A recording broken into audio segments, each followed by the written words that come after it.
சென்னை பெங்களூரு இடையே அதிவேக புல்லட் ரயில் சேவை தொடங்கப்படும் என மத்திய ரயில்வே துறை அமைச்சர் அஸ்வினி வைஷ்ணவ் தெரிவித்துள்ளார். ரயில்வே பட்ஜெட் தொடர்பாக டெல்லியில் அவர் செய்தியாளர்களை சந்தித்தார். அப்போது பட்ஜெட்டில் தெற்கு ரயில்வேக்காக 35,700 கோடி ரூபாய் ஒதுக்கீடு செய்துள்ளதாக தெரிவித்துள்ளார். இது காங்கிரஸ் மற்றும் யுபிஏ அரசுகள் ஒதுக்கியதை விட 9 மடங்கு அதிகம் என்றும் கூறினார். தொடர்ந்து பேசிய அவர் தமிழ்நாட்டில் 2 புதிய அதிவிரைவு ரயில் வழித்தடங்கள் தொடங்கப்படும் என்றும் அவர் அறிவித்தார்.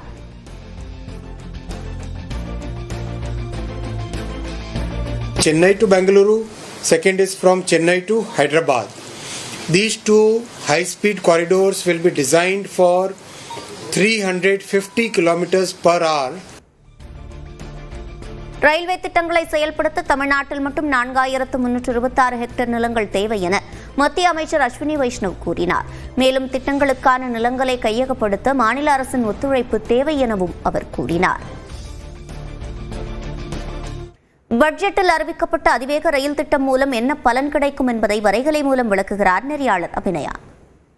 2026 மத்திய பட்ஜெட்ல அதிவேக ரயில் திட்டம் அறிவிக்கப்பட்டது. மொத்தமாக 7 வழித்தடங்களுக்கு இந்த ரயில் திட்டம் அறிவிக்கப்பட்டது. அது என்னென்ன வழித்தடங்கள், அந்த 7 வழித்தடங்கள் அப்படின்றதையும் நம்ம பார்க்கலாம். அதே மாதிரி இங்க சென்னையிலிருந்து பெங்களூருக்கு 1 மணி நேரம் 13 நிமிடங்கள்ல பயணிப்பது எப்படி சாத்தியம் அப்படின்றதையும் பார்க்கலாம். அந்த 7 வழித்தடங்கள் இதுதான்: சென்னையிலிருந்து ஹைதராபாத், சென்னையிலிருந்து பெங்களூரு, புனேயிலிருந்து ஹைதராபாத், மும்பையிலிருந்து புனே, அதே மாதிரி டெல்லியிலிருந்து வாரணாசி, வாரணாசியிலிருந்து சிலிகுரி. இதுதான் அந்த 7 வழித்தடங்கள். மொத்தமாக இதற்காக ஆகக்கூடிய செலவு அப்படின்றது 16 லட்சம் கோடி ரூபாய் அப்படின்னு சொல்லப்பட்டிருக்கு. மொத்தமா தூரம் இந்த 7 வழித்தடங்களையும் சேர்த்து பார்க்கும்போது அது 4000 கிலோமீட்டராக இருக்கு.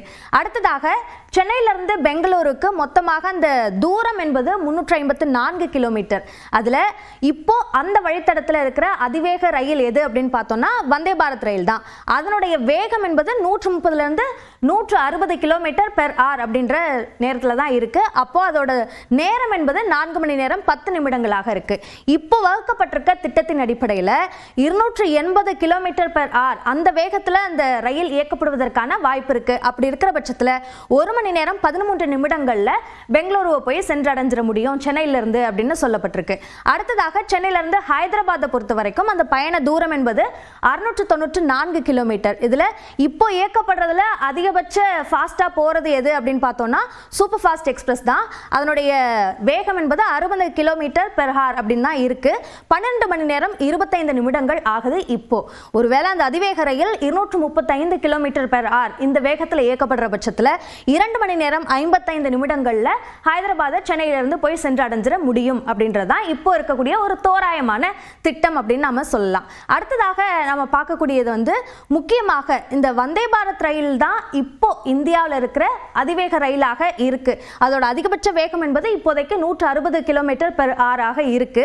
இதை சோதனை ஓட்டம் இப்ப சமீபத்தில் நடத்தப்பட்டது. அதுலயே 180 கிலோமீட்டர் பெர் ஆர் அப்படின்ற அந்த சூழல் தான் இருக்கு. இப்போ இருக்கிற நம்ம ரயில்வே லைன்ஸை பொறுத்த வரைக்கும் அதிகபட்சமாக 200 கிலோமீட்டர் பெர் ஆர் இந்த வேகத்துல தான் போக முடியும்.